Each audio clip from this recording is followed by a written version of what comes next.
Bersinar, bicara tentang bersih narkoba. Mari rehab untuk sehat.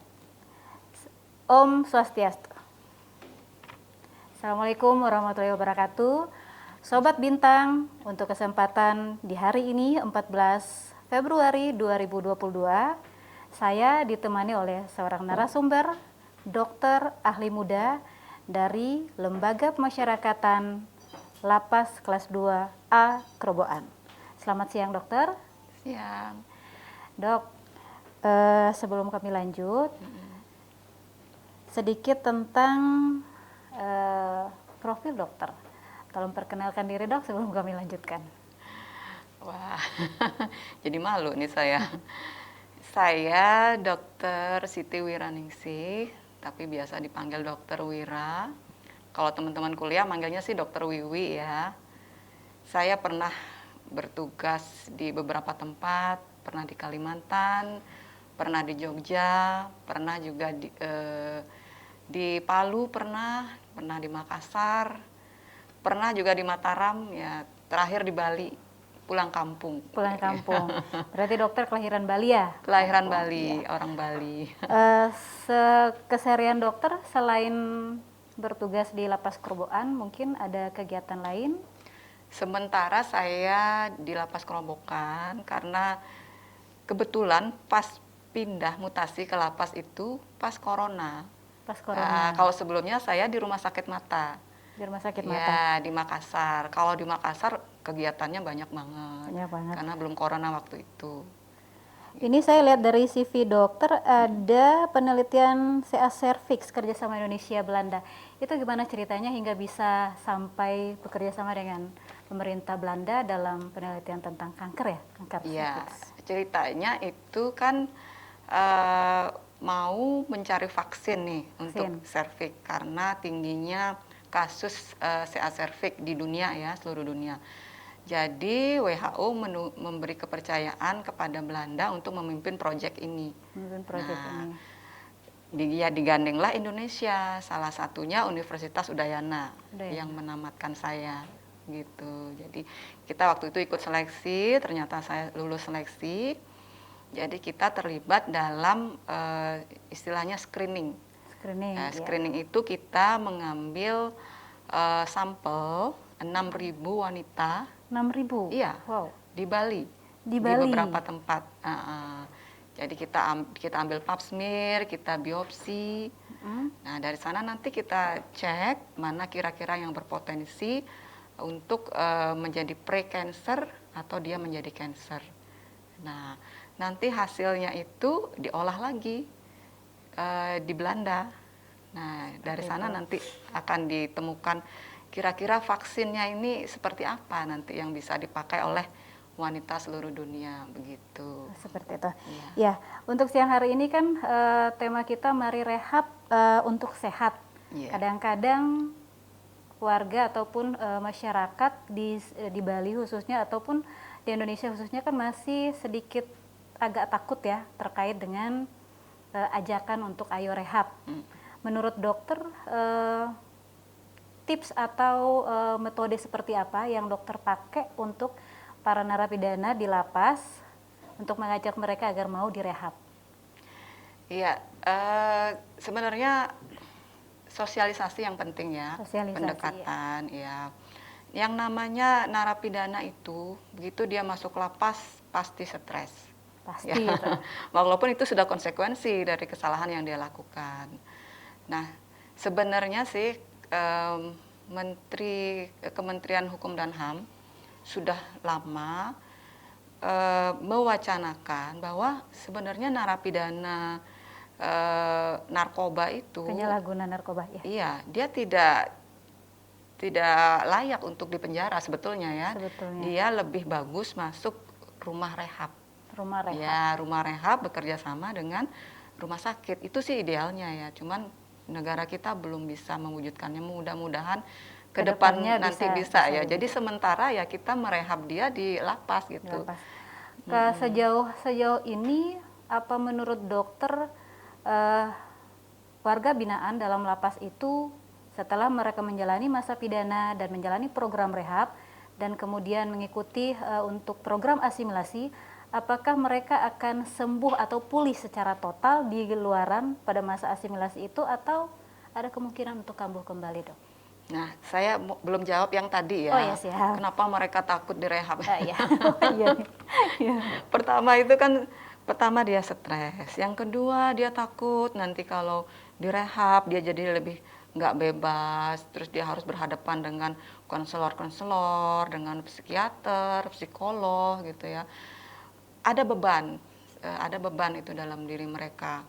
Jadi kita di klinik itu mengupayakan bahwa kami tidak memandang mereka itu sebagai narapidana, tapi sebagai pasien kita. Pasien, ya. Iya, jadi kita siap dengan keluhan mereka apa, kita terbuka gitu. Jadi kita lebih friendly lah dengan mereka. Jadi jauh lebih baik, lebih membuat mereka nyaman. Iya, untuk membuat mereka nyaman. Kan supaya orang mau terbuka, kita bikin dia nyaman dulu kan.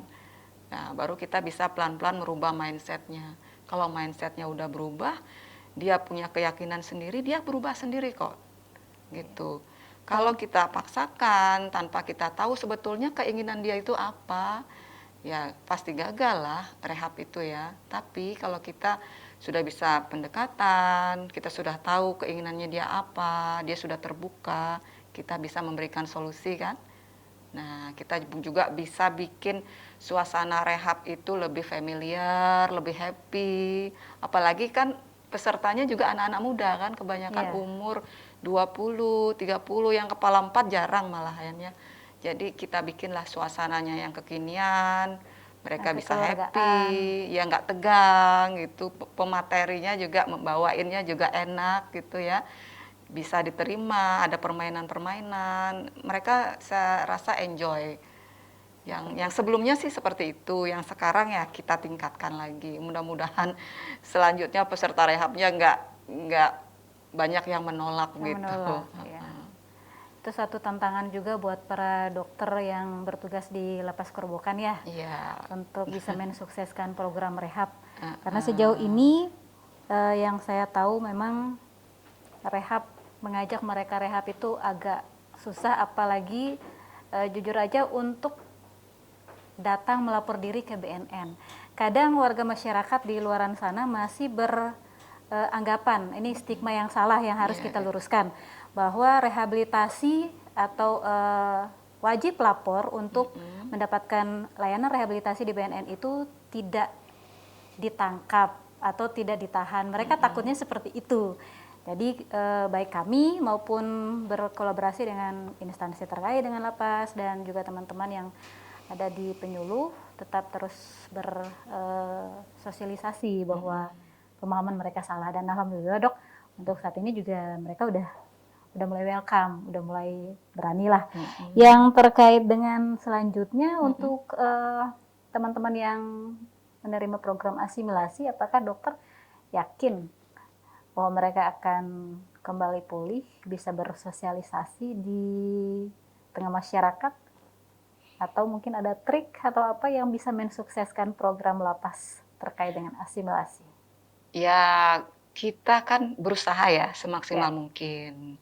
Mengenai hasilnya itu kita kembalikan lagi ke individu masing-masing. Tapi ya alhamdulillah, saya lihat paling tidak 50% dari mereka itu sudah berani mengambil keputusan bahwa tidak akan narkoba lagi.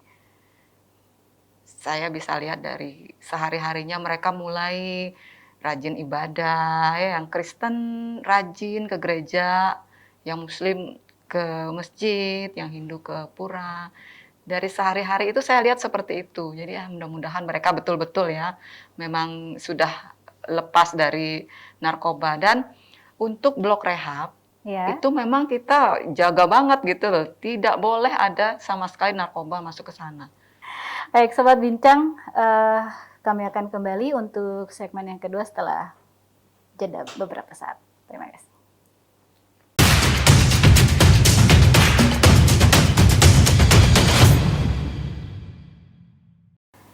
Sobat Bintang, kembali lagi di sesi kedua siang hari ini. Dok, kalau kami di BNN dengan program rehab yang ada di Lapas Kerboan, apakah ada persyaratan khusus untuk warga binaan yang akan direhab? Ataukah sama seperti kami di sini? Karena kan di sana emang khusus untuk warga-warga binaan ya, mungkin ada syarat khusus yang harus dipenuhi oleh tim-tim dokter di sana untuk program tersebut? Ya, kalau syaratnya itu yang jelas dia pengguna narkoba yang kita tahu sehari-hari dia masih pakai. Biasanya dia ngaku aja kok kalau di klinik ya. Dengan cara kita lah gimana caranya dia ngaku gitu dengan pendekatan. Terus yang kedua dia masa 2/3-nya tidak dalam masa rehab itu. Masa 2/3 bisa lebih diperinci dok? Jadi jangan sampai kita kan merehab itu selama 6 bulan. Ya. Jangan sampai dalam 6 bulan itu dia 2/3-nya di situ kan dia bebas. Jadi kan programnya nggak lanjut. Nah, syaratnya itu aja kok. Seperti itu. Berarti yang selebihnya sama seperti kami di sini. Sama. Dan menurut dokter dari segi medis nih, kenapa orang yang mengkonsumsi narkoba itu susah untuk mereka hentikan? Apakah ada sesuatu yang mungkin membuat mereka rada gimana gitu? Iya. Saya sempat nanya, ya sering ya, sering nanya ke mereka, kamu kenapa nggak bisa berhenti? Stres bu, gitu. Terus, kan habis dong duit kamu pakai beli narkoba terus. Ya kalau dikasih duit saya pakai bu, kalau enggak, ya enggak. Gitu. Kamu nggak punya keinginan untuk berhenti? Pernah sih ada bu keinginan, terus tapi temennya make ya saya make juga bu, gitu dia jawabnya. Jadi faktor lingkungan ya, faktor lingkungan, terus ketersediaan narkobanya masih ada gitu, terus dia punya uang. Nah itu mungkin seandainya dia punya uang, narkobanya nggak ada, ya mungkin dia nggak bisa pakai juga kan. Tapi di mana-mana kita tahu narkoba itu bakal tetap ada. Ya itu Lapas Kerobokan sedang berusaha untuk pelan-pelan membersihkan lapas kita dari narkoba. Walaupun memang berat sekali, tapi ya Mbak Fitri nanti bisa lihat di Lapas Kerobokan sekarang sudah mulai berkurang.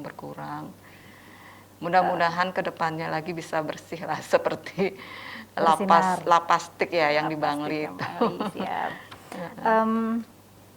Untuk kedepannya apakah sama seperti tahun-tahun sebelumnya untuk jumlah dari warga binaan yang direhab sama dengan tahun-tahun sebelumnya? Kalau sebelumnya kan sekitar 120 orang. Untuk tahun ini kita tingkatkan jadi 160 gitu. Tapi dia dibagi dua kloter, haji aja ya. Kayak haji berarti ya. 2 kloter dia. Jadi sekarang kita sedang mulai bulan pertama ini untuk kloter pertama. Kloter pertama berapa yang di kloter pertama itu 90 orang. 90 Nanti orang. sisanya 70 mungkin nunggu instruksi dari pimpinan kapan kita mulainya. Karena mereka kan kita satukan di Wisma Rehab, Wisma khusus. Gitu. Jadi betul-betul dijaga tuh. Narkoba sama sekali nggak boleh masuk ke sana gitu. Nah, dok, untuk kegiatan mereka di rehab itu apakah ada kegiatan lain yang mungkin membangun skill mereka setelah nanti keluar dari lapas yang bisa mereka gunakan untuk menafkahi keluarga? Karena selama di lapas kan otomatis tidak ada lagi aktivitas yang menghasilkan. Iya. Kalau kegiatan rehab sendiri kan kita udah tahu ya ada konseling gitu ya, medis ataupun sosial, ada kegiatan dari TNI juga untuk mengajarkan wawasan kebangsaan, ada kesehatan juga dari kita gitu ya, dari pejabat-pejabat di dalam juga ada memberikan materi. Nah kalau untuk kegiatan artinya yang produktif ya untuk mempersiapkan mereka di luar sana ada namanya bimbingan kerja. Kita punya bingker.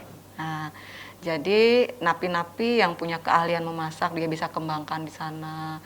Yang punya keahlian melukis dia bisa kembangkan menjahit.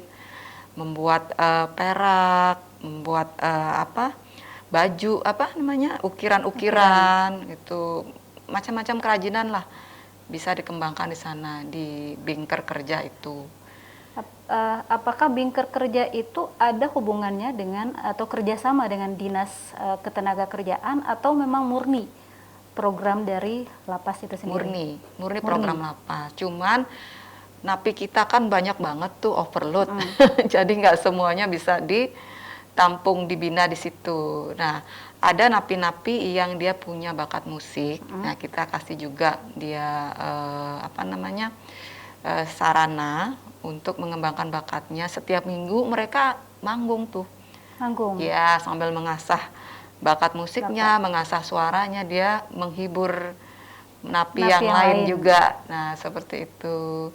Terus mereka juga kita kasih kesempatan untuk menjadi pendamping kita dalam bekerja, namanya tamping ya.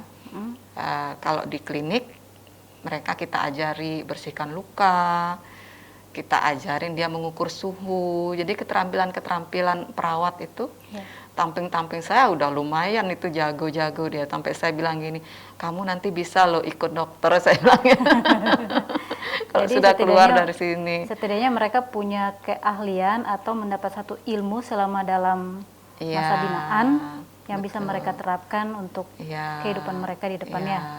Kalau di bagian administrasi, mereka kan bisa belajar komputer di sana. Mereka membantu petugas untuk mengerjakan laporan-laporan. Dari sana kan dia dapat ilmu juga. Kalau ada event-event yang gemar fotografi, video, itu kan mereka juga belajar di situ. Mereka yang memvideokan aktivitas kita mereka. Gitu. Karena kalau nggak demikian, mereka pasti teringat lagi, flashback lagi ke masa-masa yang mereka di luar. Itu pun nggak semua punya kesempatan, Mbak Fitri, karena ya overload itu ya napi kita. Jadi ya yang jatuh ke dalam depresi juga tidak sedikit, ya seperti itulah memang. Sobat Bintang, kami akan kembali di sesi ketiga atau terakhirnya.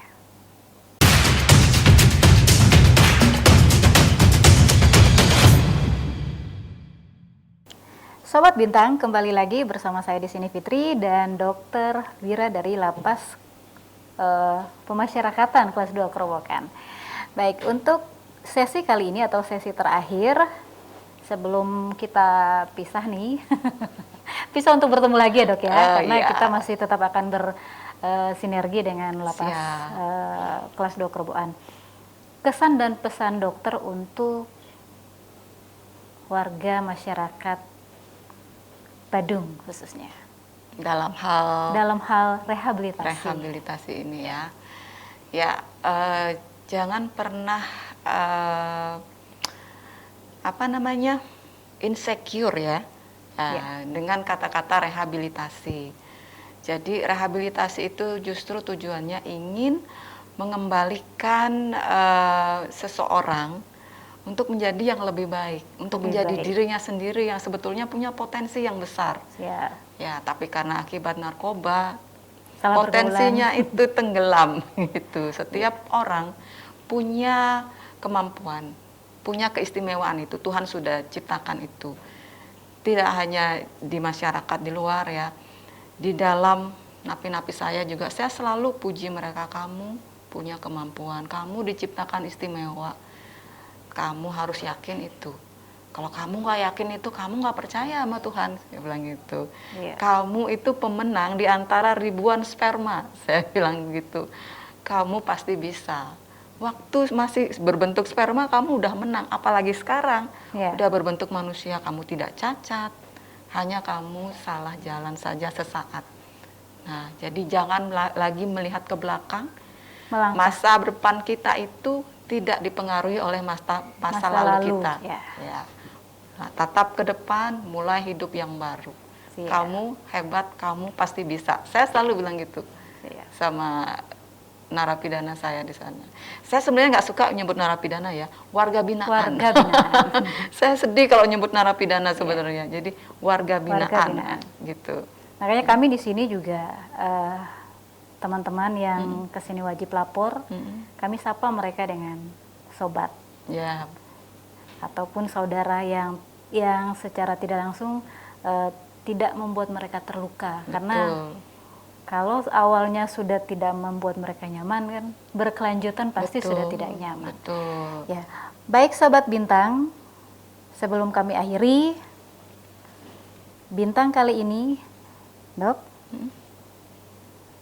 bintang bersinar, war on track. Barengan nih? Ya. Oke. Bintang bersinar, war on track. Assalamualaikum warahmatullahi wabarakatuh.